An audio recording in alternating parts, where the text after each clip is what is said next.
जय हिंद दोस्तों, नमस्कार। आप सभी का स्वागत है आपके अपने परिवार रोजगार विद प्रमोद यूट्यूब चैनल पर। तो जल्दी से जुड़िए दोस्तों आप लोग और सेशन को शुरू करते हैं दोस्तों। आज का जो प्रैक्टिस सेट हमारा है ये प्रैक्टिस सेट नंबर 76 होने वाला है। आज का जो सेट होगा दोस्तों ये 76 नंबर का सेट होगा। तो आप लोग इसमें से 20 प्रश्न आपसे पूछा जाता है, यानी हम लोग 20 प्रश्नों पर यहाँ पर प्रैक्टिस करते हैं दोस्तों। तो इन 20 प्रश्नों में से आप खुद से कितने प्रश्न बना पाते हैं ये बात आप लोग लास्ट में कमेंट करके ज़रूर बताइएगा।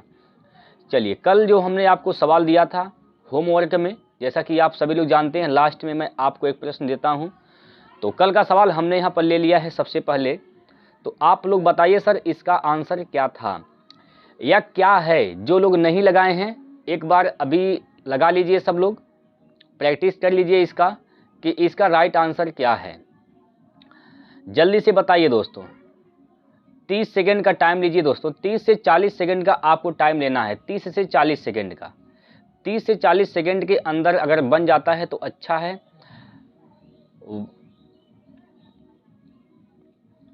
चलिए एक बार सवाल को पढ़ते हैं और समझते हैं इस सवाल में क्या कहा गया था। इस सवाल में बोला गया है सर, इस सवाल में बोला गया है कि एक वॉशिंग मशीन का अंकित मूल्य 23,500 रुपये है और दुकानदार ने इसे 20,915 रुपये में बेच दिया। दुकानदार द्वारा दी जाने वाली छूट का प्रतिशत क्या है। अब यहाँ से गौर से समझेंगे भाई। यहाँ पर अंकित मूल्य क्या था, एमपी की बात करें, मार्क प्राइस की बात किया जाए, अगर मार्क प्राइस की बात करें दोस्तों तो ये 23,500 रुपये था। कितना था सर? 23,500 रुपये यहाँ पर मार्क प्राइस था। लेकिन दुकानदार ने इसे बेचा है, यानी सेल किया है। सेलिंग प्राइस इसका कितना दे रखा है तो 20,915 रुपये। 20,915 रुपये में बेचा है। तो कितने का यहाँ पर छूट मिला है तो देखिए सर कितने का छूट मिला है। घटा दीजिए। 10 में से 5 गया तो 5, 9 में से 1 गया तो सर 8 बचेगा, और 4, 14 में से 9 गया तो सर यहाँ पर 5 बचेगा। यहाँ पर बचा है 2, 2 में से 0 गया तो 2 बचेगा, और 2 में से 2 गया तो 0 बचेगा। ठीक है, यानी इतने का छूट मिला है। छूट किस पे मिलता है सर? अंकित मूल्य पर। तो अंकित मूल्य नीचे लिख देंगे 23,500। ठीक है, ये एक भिन्न है और भिन्न को प्रतिशत में बदलने के लिए 100 से गुना कर देते हैं। ठीक, तो यहाँ से 2 0, ये 2 0 कैंसिल हो जाएंगे।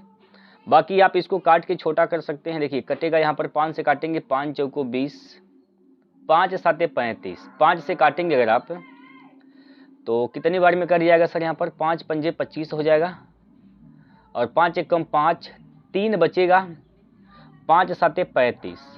अब आपको क्या करना है यहाँ पर दोस्तों, आपको यहाँ पर 47 से भाग देना है 517 में। तो कितनी बार में जाएगा? देखिए 47 से भाग देंगे, 47 एक कम 47, एक बार तो जेबा करेगा यहाँ पर। 47 3 50 होता है, 3 1 4, यानी 47 फिर बचेगा यहाँ पर। 47 से कम 47, तो ये 11 बार में दोस्तों कट जाएगा। 11 बार में कट जाएगा तो 11% का यहाँ पर छूट मिला है। चौथा विकल्प इसका सही था। चौथा विकल्प दोस्तों इस प्रश्न का सही उत्तर था। आप लोगों का क्या आया है आप लोग हमें कमेंट करके जरूर बताइएगा। तो एक बार दोस्त आप लोग वीडियो को लाइक और शेयर कर दीजिए। जल्दी से लाइक और शेयर करिए दोस्तों। आज के सेट का हम लोग पहला क्वेश्चन ले रहे हैं। तो एक बार पहले आप लोग वीडियो को लाइक और शेयर कर दीजिए, और जो लोग अभी पहली बार देख रहे हो सर आप लोग चैनल को सब्सक्राइब करके इस परिवार का हिस्सा बन जाइए, और दूसरे लोगों को भी इस परिवार का हिस्सा बनाइए। चलिए, आज के सेट का पहला प्रश्न आपके सामने दिया गया है। अगर दोस्तों आप इसका पीडीएफ चाहते हैं लेना, तो पीडीएफ के लिए करना क्या है, आपको डिस्क्रिप्शन में मैं लिंक दे दूंगा टेलीग्राम चैनल का। ठीक है, तो उस टेलीग्राम चैनल को ज्वाइन करके इसका पीडीएफ भी आप लोग प्राप्त कर सकते हैं। डिस्क्रिप्शन में लिंक दिया है मैंने, आप लोग देख लीजिए। चलिए, ये प्रश्न आपके सामने दिया गया है, इसका राइट आंसर क्या है बताइए। इस प्रश्न को पहले बहुत ध्यान से पढ़िए दोस्तों, कोई हड़बड़ी नहीं, कोई गड़बड़ी नहीं है दोस्तों। आराम से पढ़िए, ध्यान से पढ़िए, सवाल का उत्तर निकल जाएगा। बस ज़रूरत है दोस्तों आपको तो मात्र लगन और शिद्दत की ज़रूरत है। तो यहाँ पर प्रश्न में क्या कहा गया है, एक खिलौना एक अर्धगोले पर रखे शंकु के आकार का है।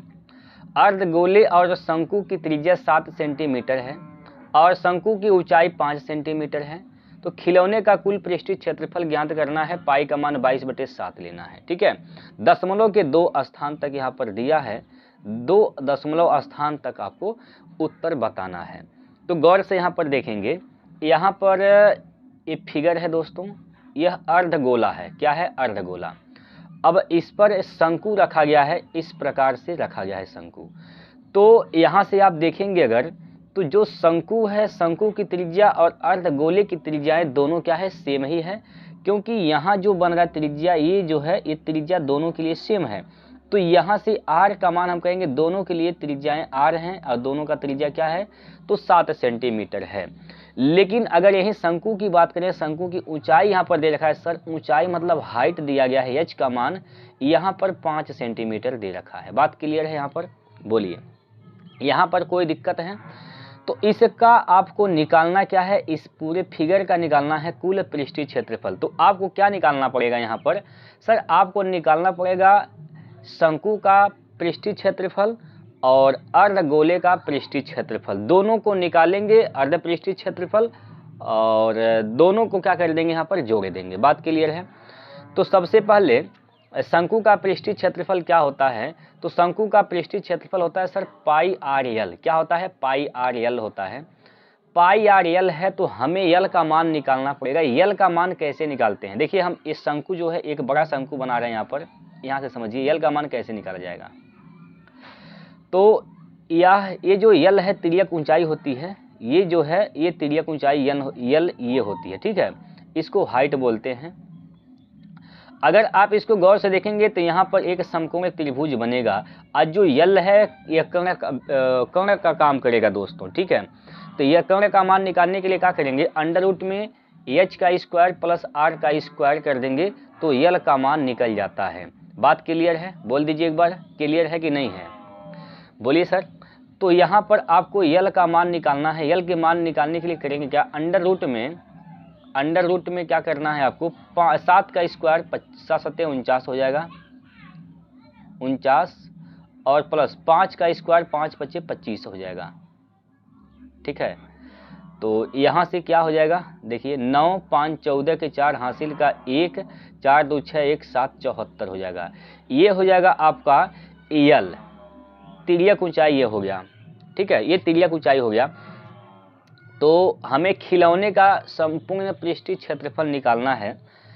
तो आयत माफ कीजिएगा, क्या है यहाँ पर? शंकु का पृष्ठीय क्षेत्रफल यानी पाई आर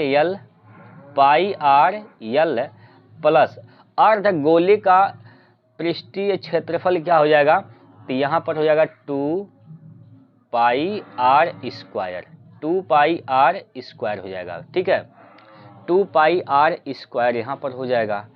अब इसी को आपको हल करना है, तो यहाँ से आप पाई कामन ले लेंगे। अगर पाई आर कामन लेंगे तो पाई का मान तो 22/7 है, आर का मान भी 7 है। ठीक है, तो अंदर क्या बचेगा? यल प्लस 2r बचेगा। यल क्या है सर? यल का मान कितना निकाले हैं? अंडर रूट में 74 प्लस 2r। तो r का मान तो सर 7 है, तो 7 दूनी 14 हो जाएगा। यहाँ पर 7 दूनी यहाँ पर 14 हो जाएगा। बात क्लियर? अरे बोलिए सर, कोई दिक्कत है यहाँ पर? यहाँ पर कोई दिक्कत नहीं। यहाँ से आप 7 से 7 काट देंगे, 7 से 7 कट जाएगा दोस्तों, 7 से 7 कट जाएगा, है ना? 7 से 7 तो कट ही जाएगा।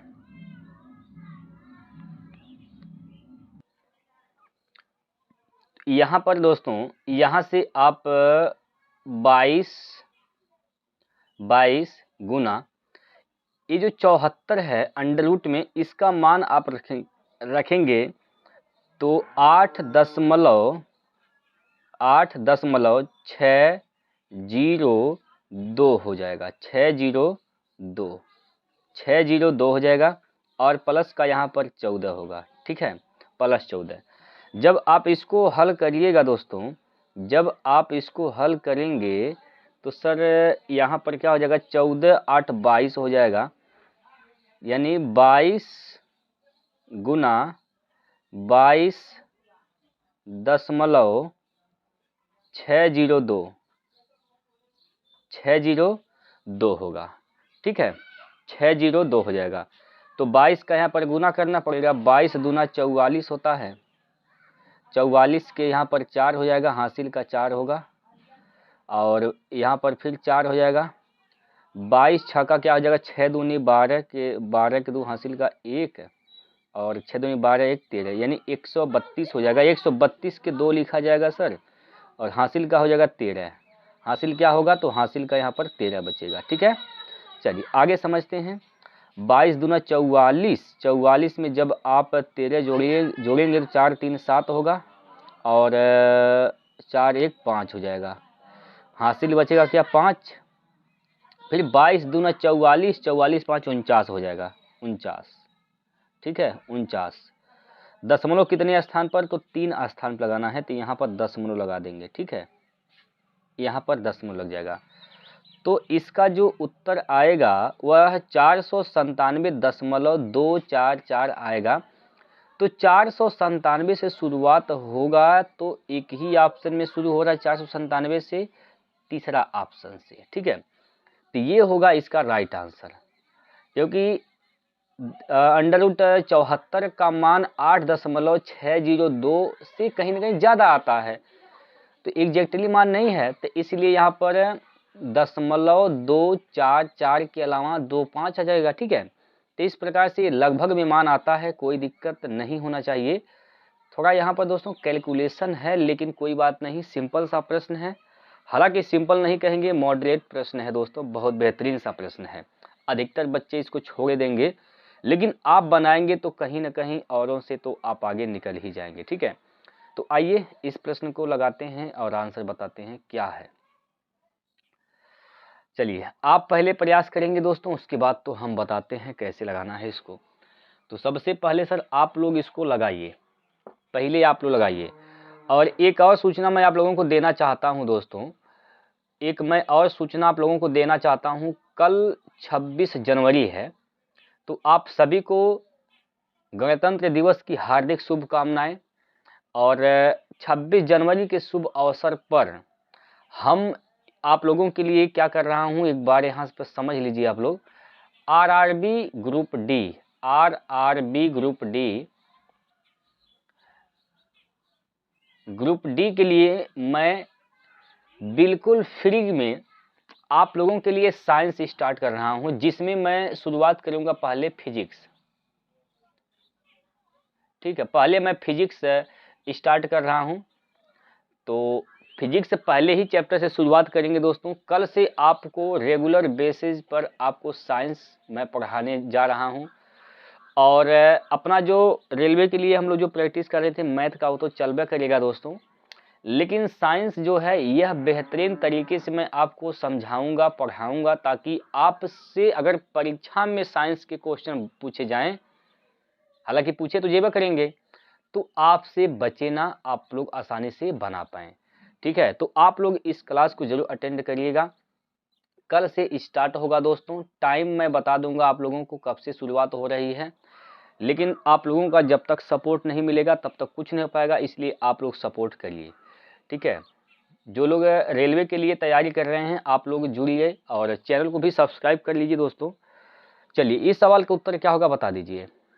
देखिए दोस्तों, इस सवाल में क्या कहा गया है, x + y पर पावर 4 और x - y पर पावर 4 का मध्यानुपाती ज्ञात कीजिए। तो मध्यानुपाती निकालने का वही तरीका है जो पुराना वाला तरीका है। अब यहाँ पर x और y के रूप में दे दिया है, तो आप लोग देख के घबरा जाइएगा कि x y के रूप में दिया है तो बहुत कठिन हो गया। आपको कुछ नहीं करना है, बस x और y का मान अपने मन से मान लेना है। और हम मान ले रहे हैं कि x जो है 2 है और y को मान लेते हैं कि 1 है, बस इतना करना है आपको। तो यहाँ पर 2 + 1 है, 3 पर घात क्या हो जाएगा 4 होगा, गुणे, यहाँ पर 2 में से 1 घटाएंगे तो 1 पर घात 4 होगा, इसका वर्गमूल निकालेंगे तो 3 पर घात 2, और इसका तो 1 पर घात 2 होगा, तो क्या होगा यहाँ पर 3 तिया 9 हो जाएगा, यहाँ से 3 तिया 9। अब ऑप्शन को चेक कर लेना है, x और y का मान रखिए और उसको हल करने के बाद जिससे 9 बन जाएगा वही इसका आंसर हो जाएगा।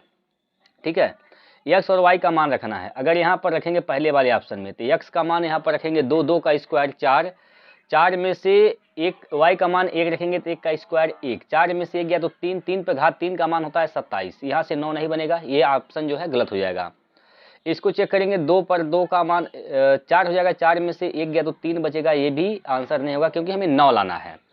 तीसरे वाले को चेक करेंगे तो 2 पर 2 का मतलब 4, 4 में से घटाएंगे 3, 3 का स्क्वायर करना है यहाँ पर, तो 3 तिया 9, यहाँ पर 3 तिया 9 यानी यहाँ से 9 बन रहा है, तो यही इसका राइट आंसर हो जाएगा।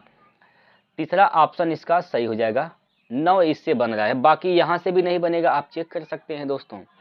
ठीक है, तो x और y को देखकर घबराना नहीं है, बस आपको मान ले लेना है अपने तरफ से, x और y का कोई भी मान लेंगे आप लोग, आसानी से आप निकाल पाइएगा। बात समझ पाए आप लोग दोस्तों? चलिए सर अगले प्रश्न की ओर। अगला प्रश्न इस प्रकार से आपके सामने दिया गया है, बनाइए। ये सवाल आपके सामने है, यह सवाल आपके स्क्रीन पर दिया गया है और आप लोग इसका उत्तर दीजिए क्या होगा। एक कारखाने में सभी कर्मचारियों का औसत वेतन 3000 रुपये है। इन कर्मचारियों में 12 उच्च अधिकारी हैं और उनका औसत वेतन 12,000 है। शेष कर्मचारियों का औसत वेतन 2500 रुपये है। कर्मचारियों की कुल संख्या क्या है?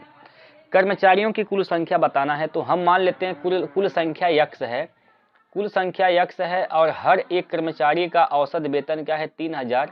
तो टोटल जितने भी उसमें कर्मचारी हैं सभी का वेतन क्या हो जाएगा? x गुणे 3000 या 3000 x कर सकते हैं। ठीक, अब ये किसके बराबर हो जाएगा? यहाँ पर देखिए, इसमें तो 12 उच्च अधिकारी हैं, 12 उच्च अधिकारी इसमें हैं, तो 12 गुना कितने इनका औसत वेतन है? तो इनका औसत वेतन 12,000 है। हर एक अधिकारी का औसत वेतन क्या है? 12,000। तो ये 12 अधिकारियों का कुल वेतन हो जाएगा। शेष अभी कितने बचे हैं? तो शेष कितने बचे हैं भाई? टोटल x अधिकारी हैं जिसमें से 12 उच्च हैं, तो x माइनस का 12, अभी इतना अधिक इसमें इतना कर्मचारी क्या है? शेष बचे हैं। और इन शेष वाले का औसत वेतन क्या है सर? 2500 रुपये है। तो ये 2500 के 2500 से यहाँ पर गुणा कर देंगे। अब ये टोटल कर्मचारी हैं, टोटल कर्मचारियों का वेतन है, ये टोटल कर्मचारियों का वेतन है, दोनों क्या है? आपस में बराबर हैं। बस इसी को हल कर दीजिए, आपका आंसर निकल जाएगा। ठीक है, तो यहाँ पर क्या हो जाएगा सर? यहाँ पर हो जाएगा 3000 x बराबर, इसको जब हल करेंगे 12 दूनी 24,000 और प्लस यहाँ से 2500 x हो जाएगा और माइनस, और 2500 का गुना 12 में करेंगे तो क्या हो जाएगा? 2 जीरो तो यहाँ पर आइबा करेगा। 12 पंचे 60 के जीरो हासिल का 6, 12 दूनी 24, 24 6 30 हो जाएगा, यानी 30,000 इधर हो गया, 30,000। ठीक है, चलिए अब x वाले को एक तरफ, बिना x वाले को एक तरफ, तो 2500 x है, 3000 x है, तो 2500 को उधर लेकर जाएंगे बाएं तरफ 3000 के साइड में, तो घट जाएगा, तो इधर बचेगा क्या? 500 x। अरे बोलिए भैया, 500 x बचेगा कि नहीं बचेगा? बिल्कुल बचेगा। ठीक है, बचेगा। इधर अरे ओह, यहाँ पर दोस्तों गलती हो गया है, यहाँ पर 12 है ना, यहाँ पर देखिए इधर 12 है, 12 का गुना 12 में करेंगे तो 144 आएगा, हमने यहाँ पर 2000 में गुना कर दिया है, तो यहाँ से गलती हो गया, इसको ज़रा सुधार कर लेंगे भाई, कोई बात नहीं है। 12 बढ़िया 144 हो जाएगा, इतना होगा। ठीक है, अब यहाँ से कितना हो जाएगा? यहाँ पर 1,44,000 में से 30,000 घटा देंगे, घटेगा तो क्या बचेगा? यहाँ पर पहले नंबर यहाँ पर कितने जीरो? तो 3 जीरो हैं इधर, तो 3 जीरो तो यहाँ से हट ही जाएगा, मतलब 3 जीरो यहाँ पर आ जाएगा।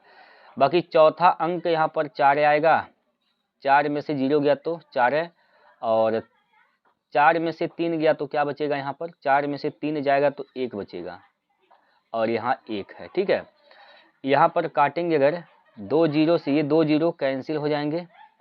बाकी 5 से काटेंगे तो 5 दूनी 10, और 5 दूनी 10, 5 अट्ठे 40। तो यक्ष का मान कितना हो जाएगा, 288। टोटल कर्मचारियों की संख्या क्या है सर, 228 है। कितना है, 228 है। तो चौथा ऑप्शन इसका सही हो जाएगा। चौथा ऑप्शन क्या होगा, तो इसका राइट आंसर हो जाएगा चौथा विकल्प। बात क्लियर है दोस्तों? बोलो भाई, समझ में आ रहा है कि नहीं आ रहा है, कि हम वैसे ही चिल्ला रहे हैं, आप लोग नहीं समझ पा रहे हैं? दोस्तों आप लोग लाइक नहीं किए अभी तक, लाइक कर दीजिए भाई, लाइक कर दीजिए दोस्तों। चलिए आगे अगले प्रश्न की ओर। और अगला प्रश्न आपके सामने इस प्रकार से दिया गया है, तो इसका उत्तर आप लोग बताएंगे सर क्या होगा। यहाँ पर प्रश्न क्या दे रखा है सर, दिया गया है 3/8, 3/8, 5/12 और 15/16, 15/16। इसका क्या बताना है सर, इसका महत्तम बताना है। तो महत्तम, जब भी आपसे भिन्नों का महत्तम निकालने के लिए कहे तो करना क्या है, अंश का मौसा निकालते हैं, हर का लसा निकालते हैं। इसका HCF निकालना है, HCF हाईएस्ट कॉमन फैक्टर।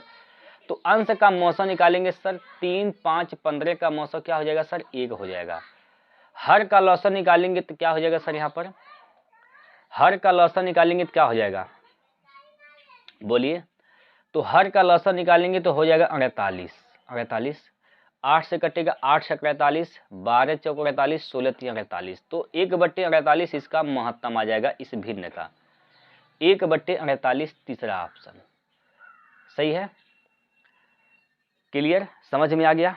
चलिए, कोई दिक्कत होती है, डाउट है तो आप लोग निसंदेह पूछ सकते हैं दोस्तों, कोई दिक्कत की बात नहीं है। ठीक है, चलिए हाँ जी, अगला प्रश्न है आपके सामने, इस प्रकार से बनाइए इसको। एक कस्बे की जनसंख्या 5% वार्षिक दर से वृद्धि हो रही है। यदि वर्तमान जनसंख्या 16,000 है तो 2 वर्ष बाद शहर की जनसंख्या कितनी होगी? अभी इस समय जनसंख्या क्या है सर, 16,000। क्या है, तो 16,000 है। अब ये 5% के हिसाब से बढ़ रही है तो 105 हो जा रहा है। भाई 100% अपने आप में होता है, तो 5 बढ़ेगा तो 105% हो जाएगा। कितने वर्ष की बात है सर, 2 वर्ष। तो 2 बार गुना कर देंगे 105 से। ठीक है, 2 बार गुना कर देंगे 105 से। अब यहाँ पर आपको इसको गुना भाग कर देना है, आंसर निकल जाएगा। पहले नंबर यहाँ पर 2 0, इधर 2 0 कैंसिल, इससे यह कैंसिल हो जाएगा, काट सकते हैं, कोई बात नहीं। ठीक है, जब तक कटे तब तक काट दीजिए, कोई दिक्कत की बात नहीं है। अभी जिसको काट सकते हैं 2 से, 2 से काटेंगे 2 5 10 हो जाएगा, 2 से काटेंगे 2 अट्ठे 16 हो जाएगा, और 5 से काटेंगे सर तो 5 दूनी 10, 5 एकम 5 हो जाएगा। ठीक है, अब इकाई की अंक की बात करते हैं सर, 8 पंजे 40, तो 40 यानी अच्छा ठीक है, 8 पंजे 40। इकाई का अंक तो 0 ही आएगा, इकाई का अंक दोस्तों 0 आएगा। ठीक है, तो कितना हो जाएगा यहाँ पर देखिए,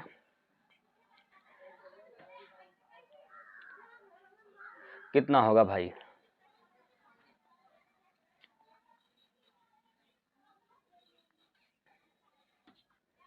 यहाँ पर दोस्तों देखिए 8 पंजे 40 होगा, मतलब कि यहाँ पर लास्ट में 40 आएगा, लास्ट में 40 आएगा, और एक ही ऑप्शन में 40 है, तो चौथा ऑप्शन इसका सही हो जाएगा। ठीक है, चलिए एक तो तरीका ये हो गया। एक तरीका और आप लगा सकते हैं, तो यहाँ पर देखिए 21 को आपको देखकर कुछ समझ में आया होगा, 3 साते 21 होता है, 3 साते 21, यानी ऑप्शन 3 से और 7 से दोनों से कटना चाहिए।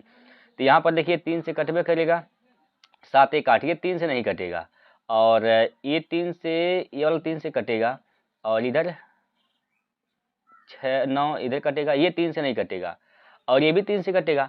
तो 3 से तो दो ऑप्शन कट रहे हैं, लेकिन 7 से चेक कर लीजिए, 7 से काटेंगे दोस्तों तो ये चौथा ही विकल्प सिर्फ 7 से कटेगा, ये ऑप्शन दूसरा नंबर 7 से नहीं कटेगा। ठीक है, तो ऐसे भी आप लगा सकते हैं। देखिए जहाँ तक हो सके आप कैलकुलेशन से बचने का प्रयास करिए, बस टाइम आपको बचाना है तो कैलकुलेशन से बचना पड़ेगा दोस्तों। कैलकुलेशन से तभी बच सकते हैं जब आपके तर्कस में हर तीर उपलब्ध हो।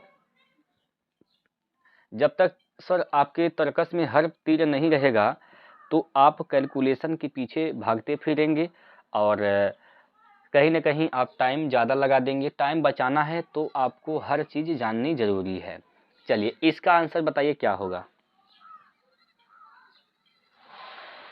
चक्रवृद्धि ब्याज पर एक राशि वार्षिक रूप से संयोजित होकर 2 वर्ष में 30,250 रुपये और 3 वर्ष में 33,275 रुपये हो जाती है। राशि ज्ञात कीजिए। हमने चक्रवृद्धि ब्याज का क्लास लिया था दोस्तों, आप लोगों को इस प्रकार से प्रश्न हमने बना कर सिखाया था कि कैसे आपको बनाना है। देखिएगा, अब यहाँ पर दिया गया है सर एक मूलधन रहा होगा कोई, हमें अपने तरफ से P मान ले रहे हैं। अब यहाँ पर हुआ क्या है सर, ये है 2 वर्षों में, 2 ईयर में, 2 साल में कितना हो जाता है, तो इधर हो जाता है कितना 30,250 रुपये, 30,250 रुपये हो जाता है।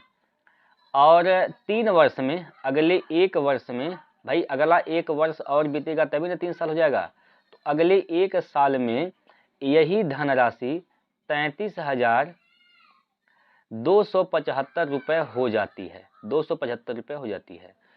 तो यहाँ से आप निकालेंगे 1 साल का मूलधन और मिश्रधन का अनुपात, यानी मिश्रधन बटे मूलधन निकालेंगे, जिसको हम लोग बताए हैं वहाँ पर आपको मल्टीप्लाइंग फैक्टर बोलते हैं। 1 साल का निकालेंगे, कैसे निकाला जाएगा, तो देखिए 33,275 बटे 30,250, इसको काटेंगे 5 से, तो 5 छक 30, 5 पचे 25, ठीक है, 0 यहाँ पर भी था, 5 पचे 25 ये हो जाएगा।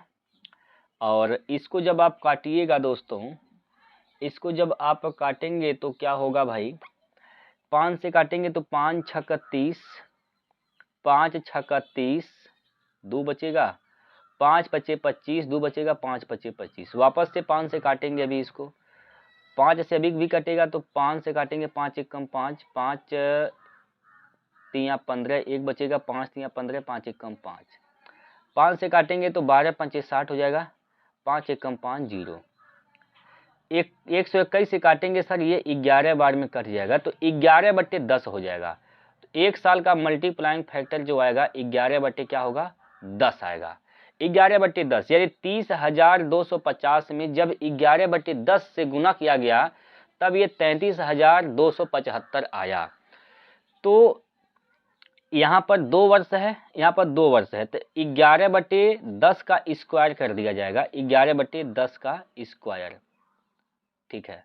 तो 11 बटे 10 का स्क्वायर करेंगे तो क्या हो जाएगा दोस्तों, तो इसका जब भी स्क्वायर करिएगा आप तो ये हो जाएगा क्या चीज़ 121, 121 बटे 100, 121 बटे 100, क्योंकि यहाँ पर 2 वर्ष है, 2 वर्ष है तो इसका मल्टीप्लाइंग फैक्टर स्क्वायर हो जाएगा। तो अगर यही चीज़ यहाँ पर समझने का प्रयास करिए जरा, देखिए इस मूलधन का, मूलधन में जब दोस्तों मूलधन में 121 बटे 100 से गुना किया गया तब यह 30,250 आया, ठीक है। तो यहाँ पर काटिएगा 11 से, तो 11 ग्रह हम 121, 11 से काटेंगे तो 11 दूना 22, 8 बचेगा, 11 साते 77, 11 साते 77, 3 2 5, 11 पाँचे 55 हो जाएगा 0। अभी 11 से कटेगा तो 11 दूना 22, 5 बचेगा, 11 पाँचे 55 0। तो P का मान क्या हो जाएगा, यानी मूलधन क्या हो जाएगा, 100 का गुना इसमें कर देंगे तो हो जाएगा 25,000, ठीक है, 25,000। तो मूलधन क्या है दोस्तों, मूलधन इसका 25,000 था। ऑप्शन नंबर 4 इसका सही है, ठीक है, ऑप्शन नंबर 4 इसका राइट आंसर है। अब बताइए इसमें आपको कोई दिक्कत है समझने में, बताइए इस सवाल को समझने में आपको कोई दिक्कत है, बोलिए भाई। अगले प्रश्न पर हम लोग कदम रख रहे हैं और अगला प्रश्न है आपके स्क्रीन पर इस प्रकार से दिया गया है दोस्तों। चलिए इसका उत्तर बताइए सर।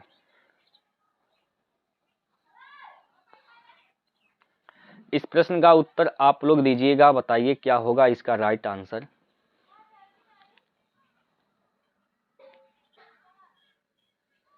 देखिए सर, इसमें कहा गया कि ए और बी मिलकर एक कार्य को 30 दिन में समाप्त कर सकते हैं। ए और बी एक कार्य को 30 दिन में समाप्त कर सकते हैं। भाई एक बंदा ए है और एक बंदा बी है, ये दोनों लोग मिलके कार्य को करते हैं सर, तो ये 30 दिन में कार्य को समाप्त कर सकते हैं। इनकी यह इतना दिन में ये काम को कर सकते हैं, दोनों लोग जब मिलके काम करते हैं तब। आगे कहा गया कि उन्होंने 20 दिनों तक साथ कार्य किया। अब ये हुआ क्या, ए और बी जो हैं ये दोनों लोग मिलके काम किए हैं मात्र 20 दिन। कितने दिन? 20 दिन। मात्र 20 दिन काम किए हैं दोनों मिलकर, ठीक है। और फिर बी कार्य छोड़ देता है, उसके बाद बी कार्य छोड़ दिया। अगले 20 दिनों में, अगले 20 दिनों के बाद ए शेष कार्य को समाप्त कर देता है। यानी ए और बी मिलके जब काम करते हैं तो ये लोग 30 दिन में कार्य को समाप्त कर सकते हैं। लेकिन ए और बी 20 दिन तक काम किए हैं, तो ए और बी का कितने दिन का काम अभी बचा है? ए और बी का कितने दिन का काम अभी बचा है? तो भाई 20 दिन तो काम किए हैं, लेकिन 10 दिन का काम बचा है। अब ये जो शेष कार्य बचा है सर, ये बी तो अब काम करना छोड़ दिया, ए बचा है। ए कौन छोड़ा है? ए, ठीक है। ए जो है अकेले कार्य को अगले 20 दिनों में समाप्त कर दिया, ये शेष कार्य को, ठीक है। तो यहाँ से आप लोग निकाल लेंगे क्षमता ए और बी का। तो यहाँ पर दोस्तों देखिएगा, आप यहाँ से देखेंगे सर, तो यह हो जाएगा ए प्लस बी बराबर का 2a। ए को इधर लेकर जाएंगे तो इधर क्या बच जाएगा? बी बराबर ए। यानी ए की क्षमता, यहाँ पर ए और बी, ए की भी क्षमता 1 है, बी की भी क्षमता 1 है। ए और बी की क्षमता दोस्तों क्या है? बराबर है। ए और बी की क्षमता 1-1 है। तो टोटल कार्य है कितना? भाई ए की क्षमता 1, बी की क्षमता 1, 1 + 1 2, 2 हो जाएगा। 30 का गुना 2 में करेंगे तो हो जाएगा 60। टोटल कार्य कितने हैं? 60 कार्य हैं। अब इस 60 कार्य को, अब इसी 60 कार्य को अगर ए करेगा अकेले तो 1 की क्षमता से काम करेगा, तो कितना दिन ले लेगा? 60 दिन। बोलिए 60 दिन का समय लेगा कि नहीं लेगा? तो 60 दिन में ये अकेले कार्य को समाप्त कर सकता है। पहला ऑप्शन इसका सही है। ठीक है दोस्तों, बोलिए सर समझ में आया कि नहीं आया? चलिए अगला प्रश्न है इस प्रकार, आपके स्क्रीन बोर्ड पर बनाइए। बहुत ही सिंपल सा प्रश्न है दोस्तों। यहाँ पर दिया गया 15,000 में सामान बेचने पर रामू 3,000 का लाभ कमाता है, तो उसका लाभ प्रतिशत कितना है? देखिए भाई, लाभ परसेंट निकालने के लिए लाभ बटे क्रय मूल्य होता है। 3,000 का लाभ है, क्रय मूल्य कितना है? 15,000 में बेचा है, जिसमें से 3,000 का लाभ कमाया। इसका मतलब वो उसका खरीदा कितना में रहा होगा? तो वह 3,000 कम यानी 12,000 में, 12,000 में खरीदा रहा होगा। 12,000 में खरीदा है, गुना 100 कर देंगे, ठीक है। 1 2 3, 1 2 3, जीरो कैंसिल, 3 एकम 3, 3 चौको 12, 4 से काटेंगे तो 25 चौका 100। तो 25% का यहाँ पर क्या है दोस्तों? लाभ है। 25% का लाभ है, दूसरा ऑप्शन, ठीक है। चलिए इस सवाल को बनाइए।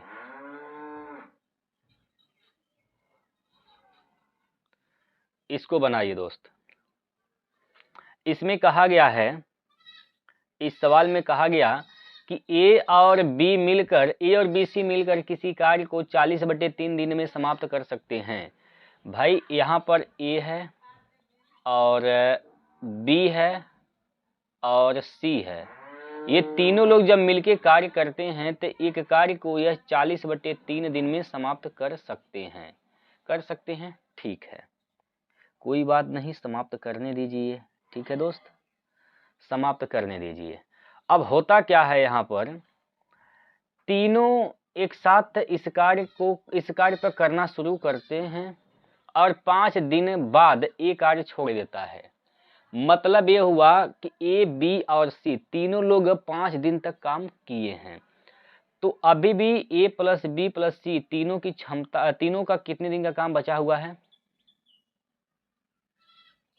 5 दिन तक काम किए तीनों लोग एक साथ, लेकिन अब 5 दिन तक तो हो गया, अब तीनों का कितने दिन का काम बचा हुआ है? तो इसमें से 5 घटा देंगे तो 5 या 15 यानी 25/3 दिन का काम बचा है तीनों का।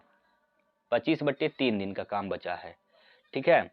अब हुआ क्या है यहाँ पर, फिर बी और सी मिलकर शेष कार्य को 17 दिन में पूरा करते हैं। अब ये जो शेष कार्य बचा है सर, जो शेष कार्य बचा है इसको बी और सी, बी प्लस सी मिल के 17 दिन में समाप्त कर सकते हैं या करते हैं।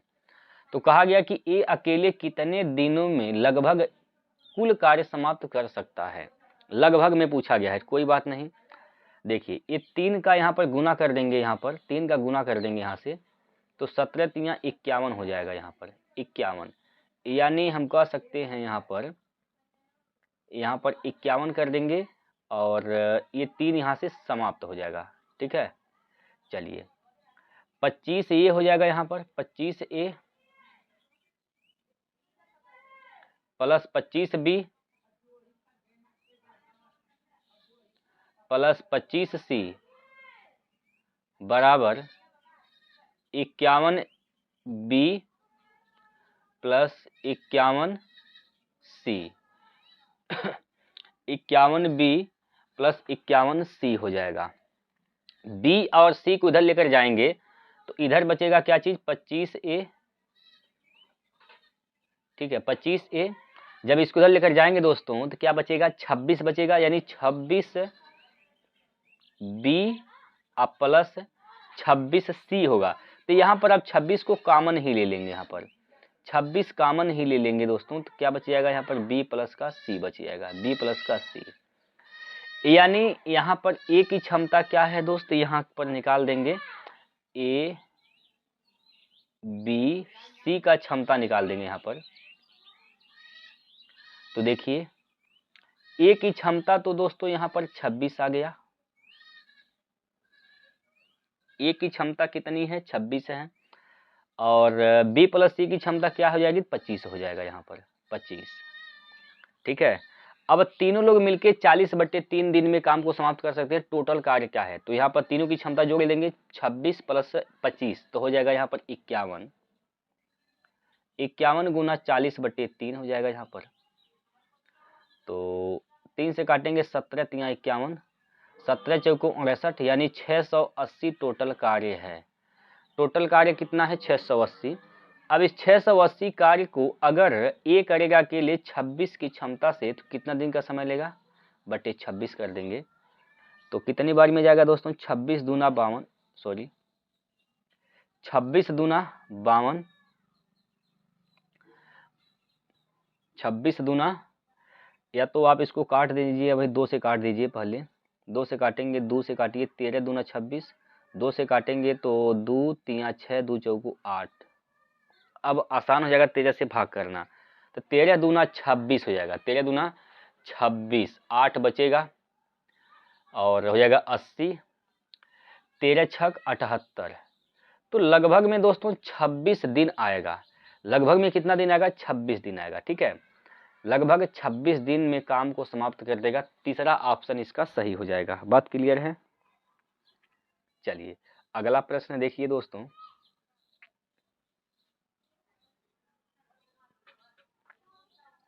अगला प्रश्न आपके सामने है इस प्रकार से, तो इसको आप लोग बनाइए।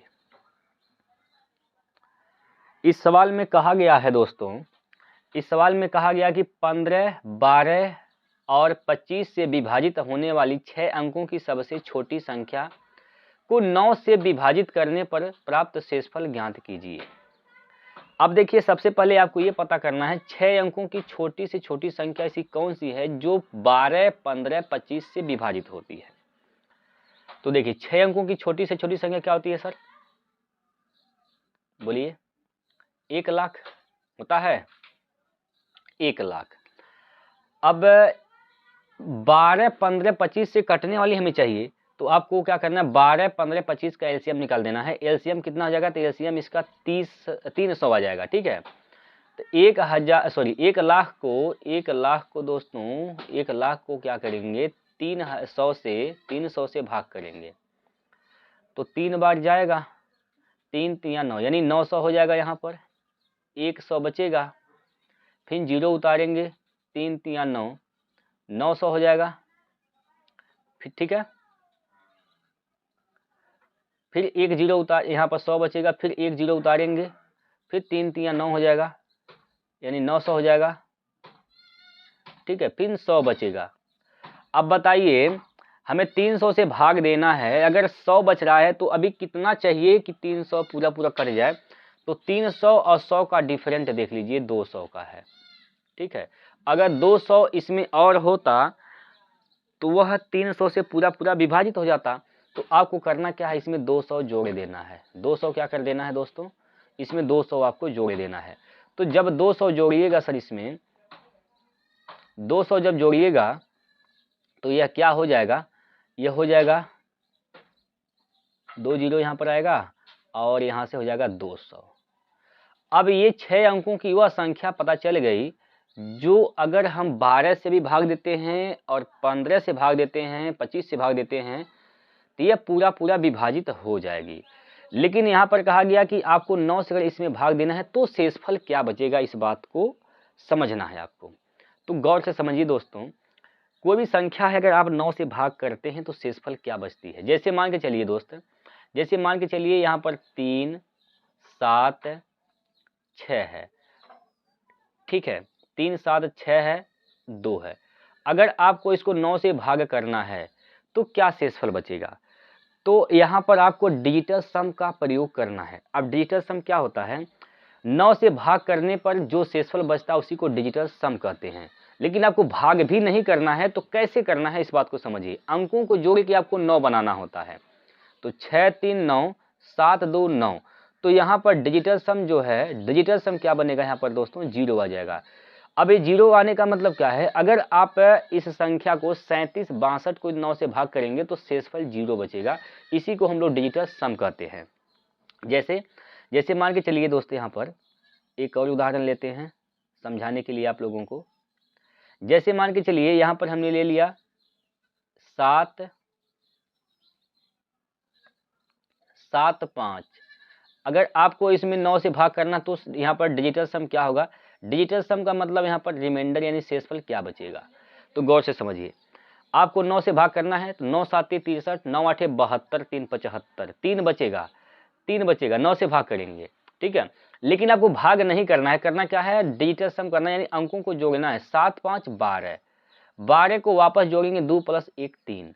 ठीक है, तो रिमाइंडर क्या बचेगा, यहाँ पर 3 बचेगा। अब तो आपको समझ में आ गया होगा, अब आपको समझ में आ गया होगा। तो इसको अगर आप 9 से भाग करते हैं तो शेषफल क्या बचेगा, तो अंकों को जोड़ लीजिए, अंक को जोड़ने पर जो इसका डिजिटल सम होगा वही शेषफल बचेगा। तो 1 + 2 यानी 3, क्या शेष बचेगा, 9 से भाग करेंगे तो 3 शेष बचेगा दोस्तों, 3 शेष बचेगा। पहला ऑप्शन इसका सही हो जाएगा। ठीक है, बोलिए, पहला ऑप्शन इस प्रश्न का सही उत्तर हो जाएगा। चलिए इस सवाल को लगाइए।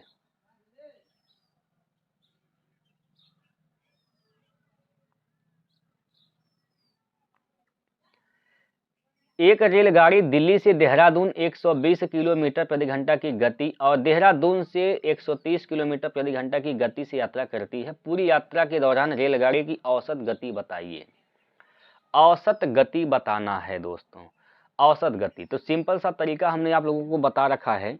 औसत गति जब भी पूछा जाए, चाहे कितना भी चाल दे रखा हो, आपको करना क्या है, यहाँ पर देखिए, आपको करना है यहाँ पर 120 है तो 120 ले लेना है यहाँ पर, और 130 यहाँ से है, दूसरा चाल यहाँ पर है, दोनों का निकाल देना है एलसीएम। तो दोनों का लघुत्तम क्या आएगा दोस्तों, दोनों का लघुत्तम क्या आएगा, देखिए कितना आ जाएगा यहाँ पर, दोनों का लघुत्तम, दोनों का लघुत्तम क्या होगा भाई, यहाँ पर कितना होगा, 13 तो वही करेगा, यहाँ पर 13 आएगा। ठीक है, और 4 आ जाएगा यहाँ पर, 3 आ जाएगा, 4 3 12 और 5 भी आ जाएगा। ठीक है, ये हो जाएगा इसका लघुत्तम।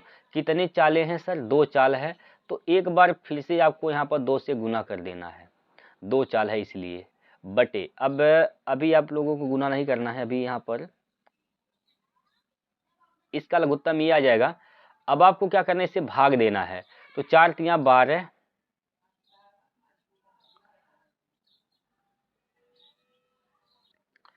इसका लघुत्तम दोस्तों ऐसे निकालिए। देखिए जरा इसको अब से देखिएगा, यहाँ पर सबसे बड़ी संख्या क्या है? 130 है, तो 130 को लघुत्तम मान लेते हैं।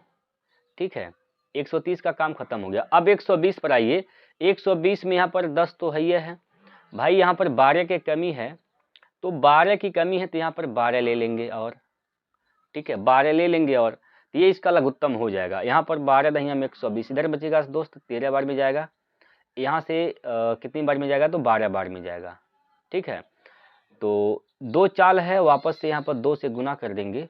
अब बटे यहाँ पर 13 + 12 कर देंगे, तो क्या हो जाएगा? 25 हो जाएगा। क्या हो जाएगा? 25 हो जाएगा। इसको आप लिख सकते हैं 25 को 100/4, क्या लिख सकते हैं? 100/4 लिख सकते हैं। ठीक है, तो 4 तो चला जाएगा ऊपर, 4 चल जाएगा ऊपर और नीचे हो जाएगा 100। नीचे क्या हो जाएगा सर? 100 हो जाएगा। जो कटने वाला काट दीजिए, 0 से 0 कट जाएगा यहाँ पर, और दशमलव में आएगा तो इकाई के अंक के स्थान पर क्या आएगा? यहाँ पर 4 दूनी 8 दूनी 16, 16 3 48, तो इकाई के अंक पर 8 आएगा। ये तो ऑप्शन नहीं सही होगा। अच्छा, गुना करना ही पड़ेगा। चलिए कोई बात नहीं, गुना कर लेते हैं। तो देखिए क्या होगा, 4 दूनी 8, 12 बट्ठे 96, 96 में गुना करना है आपको 13 से, 13 से गुना करना है और 10 से भाग भी करना है। तो क्या हो जाएगा? 13 छक 78 की 8 हासिल का 7, 13 9 117 और 117 7 124 हो जाएगा। क्या हो जाएगा? 124, 124। 10 से भाग करेंगे, दशमलव एक स्थान पर यहाँ पर लग जाएगा, तो 124.8 हो जाएगा इसका उत्तर। 124.8 किलोमीटर प्रति घंटा, चौथा विकल्प। ठीक है, 124.8 किलोमीटर प्रति घंटा इसका आंसर होगा। ये प्रश्न है भाई, इसको लगाइए सर, इस सवाल को बनाइएगा।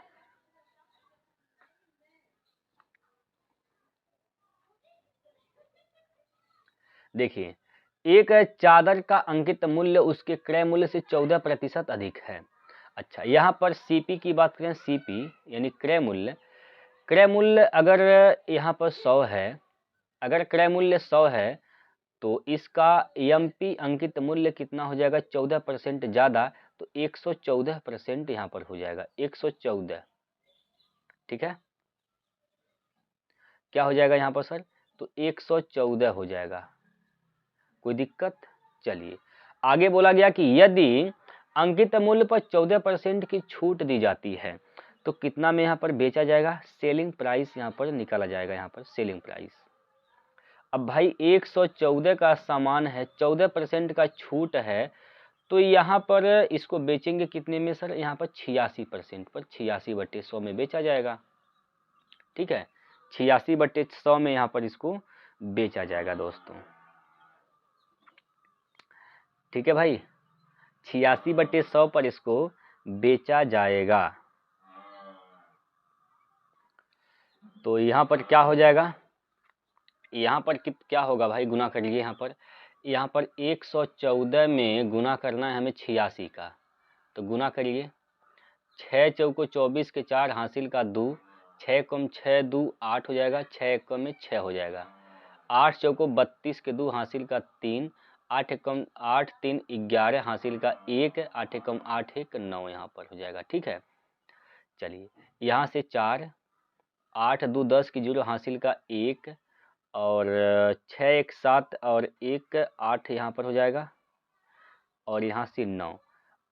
100 से भाग करेंगे, 100 से भाग भी करना है, तो इधर हो जाएगा 98.04, 98.04 रुपया यहाँ पर आ जाएगा सेलिंग प्राइस।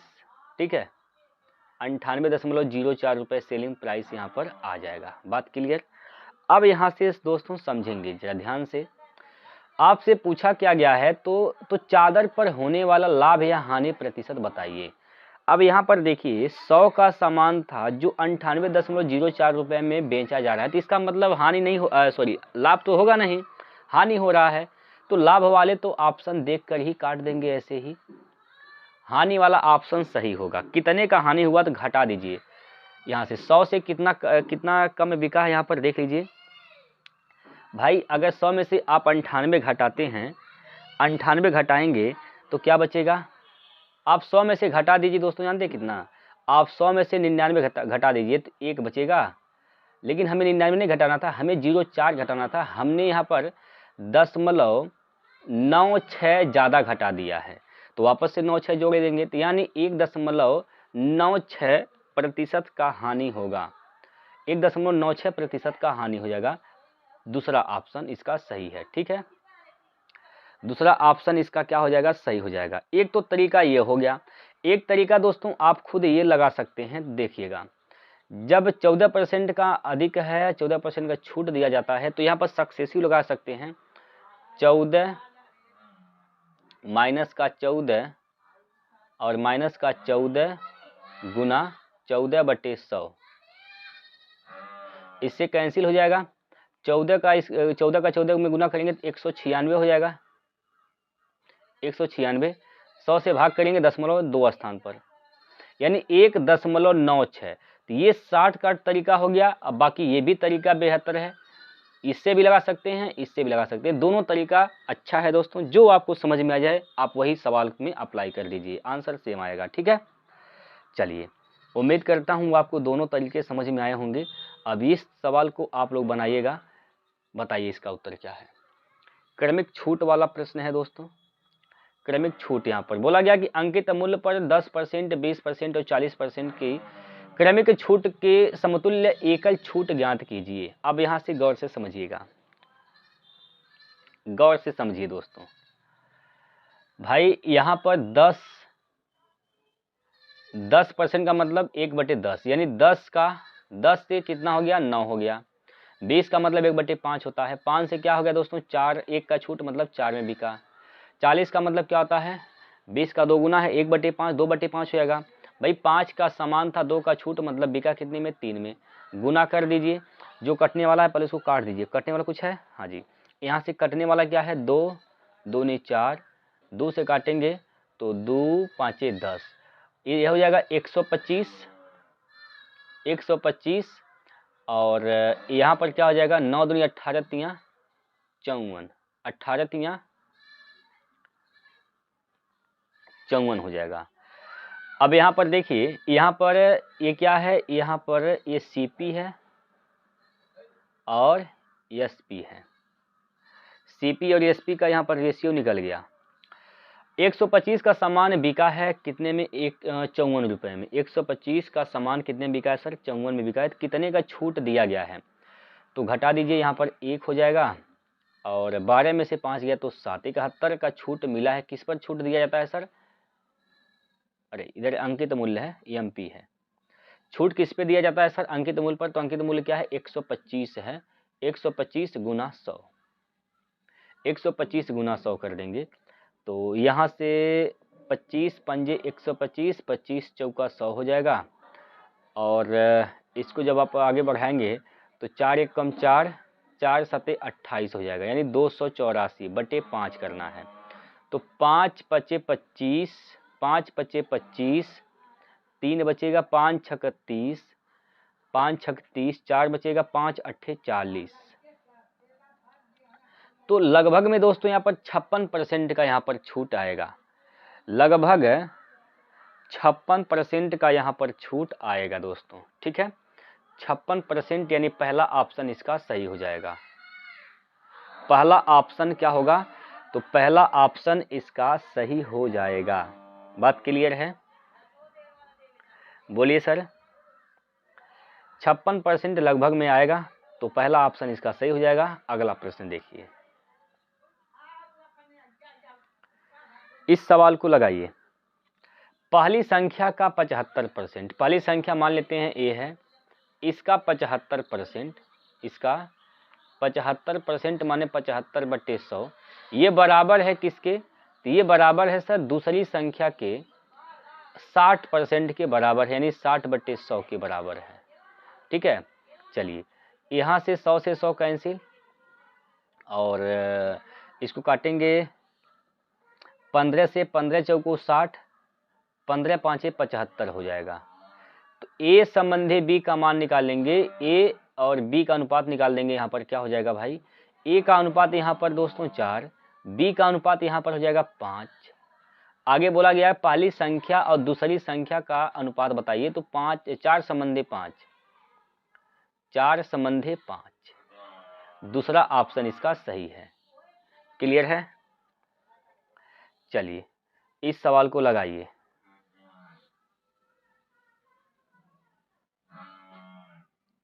इस सवाल को लगाइए दोस्तों। एक शंकु का आयतन ज्ञात कीजिए जिसके आधार की त्रिज्या 21 सेंटीमीटर, ऊंचाई 20 सेंटीमीटर, पाई का मान 22/7। अगर शंकु का आयतन ही निकालना है, अगर शंकु का आयतन निकालना है दोस्तों, उस आयतन का फार्मूला 1/3 होता है, बता देते हैं, लेकिन फार्मूला का यूज नहीं करेंगे। पाई आर स्क्वायर एच होता है। ठीक है, लेकिन इस फार्मूले का यूज नहीं करेंगे, हम 11 से भाग देकर चेक कर लेंगे, जौन सा ऑप्शन 11 से कट जाएगा वही इसका उत्तर हो जाएगा। तो देखिए कौन सा ऑप्शन कटेगा 11 से? ये तो नहीं कटेगा, ये भी नहीं कटेगा, 9 2 11, ये भी नहीं कटेगा, 9 4 13 में से 2 गया तो 11, ये ऑप्शन जो है 11 से कटेगा, तो यही इसका राइट आंसर हो जाएगा। ठीक है, आपको करना क्या है, बस 11 से भाग देना है, जो ऑप्शन 11 से कट रहा है वही इसका उत्तर है। चलिए अगर 2 ऑप्शन कटेंगे तब जाके आप फार्मूला का यूज करिए, अदरवाइज पहले आप 11 से भाग देने का प्रयास करिए, 11 के विभाज्यता का नियम लगाइए। चलिए इस सवाल का उत्तर क्या है? मध्यानुपाती, अभी हमने आपको शुरू में ही बता रखा है कि मध्यानुपाती का सवाल कैसे बनाते हैं। सर कुछ नहीं करना है, बस यहाँ पर आपको अंडर रूट में क्या करना है, 18 गुना 32 कर देना है। 18 गुना 32, यहाँ से क्या हो जाएगा, इसको लिख सकते हैं 9 गुना 2 और 32 गुना 64 हो जाएगा। तो 9 का वर्गमूल क्या हो जाएगा सर यहाँ पर 3, 64 का क्या हो जाएगा 8, तो 8 3 24 इसका राइट आंसर है दूसरा ऑप्शन। क्लियर? चलिए इसका उत्तर बताइए। हाँ जी लगाएंगे, इसको लगाओ भैया जल्दी से, और उत्तर बताओ क्या होगा इसका।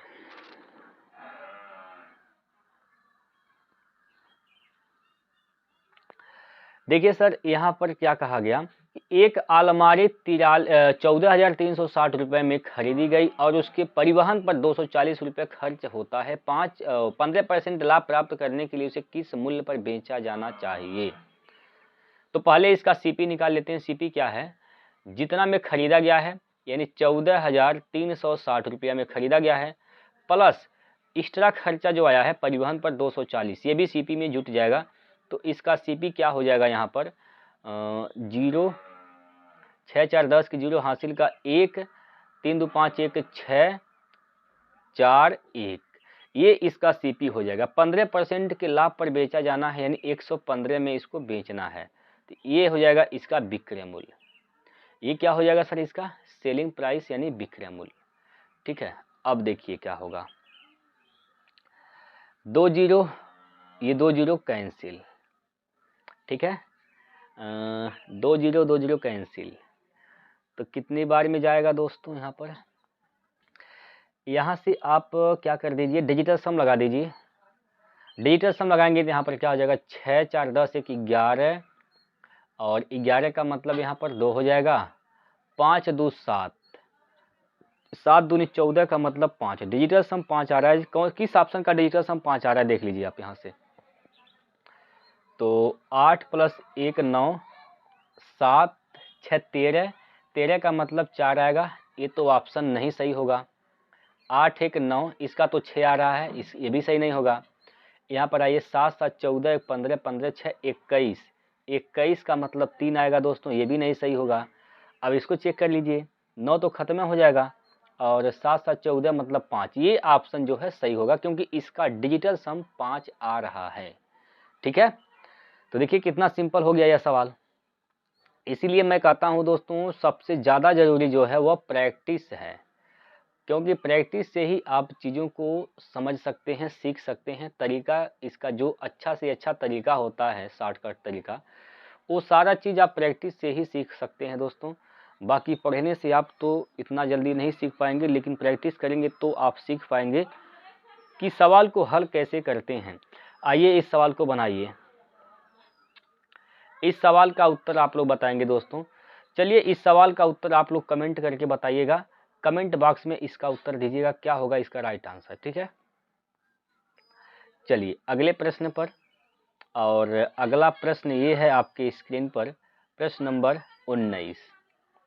इस सवाल का उत्तर दीजिए दोस्तों। इस सवाल का उत्तर बताइए क्या होगा। इसमें कहा गया कि एक कार 240 मिनट में 1080 किलोमीटर की दूरी तय करती है। कार की गति मीटर प्रति सेकंड में बताइए। मीटर प्रति सेकंड में बताना है।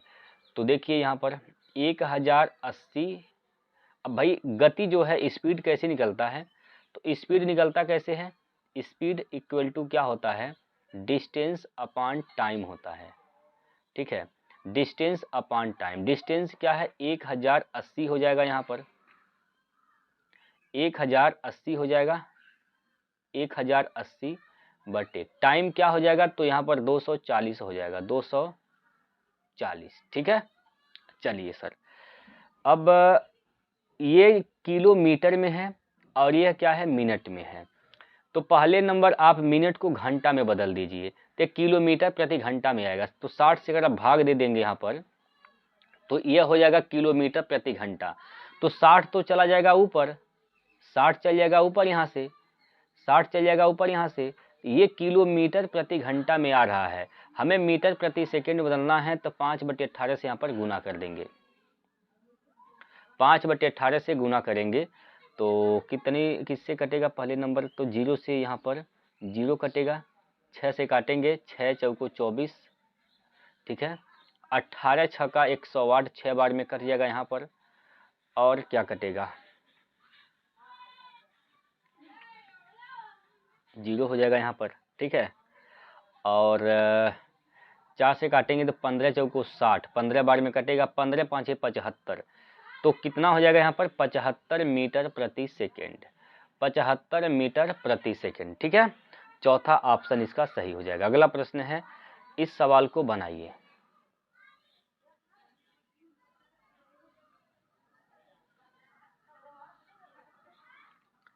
ओम ने अपनी बेकरी के लिए पिछले वर्ष की तुलना में 12% अधिक बाजरा का आटा मंगाने का फैसला किया। यदि उसने पिछले वर्ष 240 किलोग्राम का ऑर्डर दिया था, तो उसे इस वर्ष कितनी मात्रा में बाजरे का आटा मंगाना चाहिए। पहले वर्ष में 240 किलोग्राम का ऑर्डर दिया था, इस बार वो 12% अधिक मंगाना चाहता है, तो 112% अधिक हो जाएगा इसका, 112 निकाल देंगे इसका। ठीक है, तो यहाँ पर कट जाएगा और क्या होगा यहाँ से, तो 2 चौको 8, इकाई का अंक 8 आएगा। तो ये ऑप्शन तो 2 कट जाए, 2 तो नहीं आएगा, इकाई का अंक 8 आएगा। अब कौन सा सही होगा, बोलिए भाई, कौन सा इसका उत्तर सही होगा। तो काट दीजिए, 2 से काटेंगे, 2 5 10 हो जाएगा, 2 से काटेंगे तो 12 दूना 24, तो 12 दूनी 24 के 4 हासिल का हो जाएगा 2, और 12 कम 12, 12 दो 14 के 4 हासिल का 1, 12 कम 12 और 1 13, तो 1344/5 होगा, 1344/5 हो जाएगा। अब 5 से भाग करेंगे अगर, तो 5 दूनी 10, 5 छक 30, 5 अट्ठे 40, 5 अट्ठे 40, यानी 268.8 इस किलोग्राम आएगा, 268.8 किलोग्राम। दूसरा ऑप्शन इसका सही होगा। ठीक है, 268.8 किलोग्राम। ठीक है दोस्तों, तो हम लोग 20 प्रश्न कर चुके हैं दोस्तों। यहाँ पर देख लीजिए, 20वां प्रश्न यह था। अब आप लोग बताइए कि कितने प्रश्न आपने बनाया है, और आपके लिए यहाँ पर लास्ट में मैं आपको डेली हर एक सेट में मैं प्रश्न देता हूँ, तो इस प्रश्न का जवाब आप लोग देंगे कमेंट करके। कौन सा ऑप्शन इसका सही होगा, आज का सवाल आप लोगों के लिए है दोस्तों, इसको जरूर लगाइएगा। और आपसे जाते जाते मैं आपसे फिर से कह दूं कि सभी लोग वीडियो को लाइक और शेयर कर दीजिए। अभी तक जो लोग लाइक नहीं किए भाई, अभी तक लाइक कर दीजिए। और रेलवे के लिए हमने यहाँ पर जो आपको बताया है बीच में कि रेलवे के लिए हम लोग साइंस यहाँ पर शुरू कर रहे हैं। साइंस में पहले ही हम लोग फिजिक्स से शुरुआत करेंगे। तो रेलवे के जितने भी कैंडिडेट हैं आप लोग जरूर जुड़िएगा और बेहतरीन तरीके से हम लोग यहाँ पर साइंस का क्लास करेंगे। ठीक है दोस्तों, चलिए फिर हम लोग कल मिलते हैं। तब तक के लिए जय हिंद, जय भारत।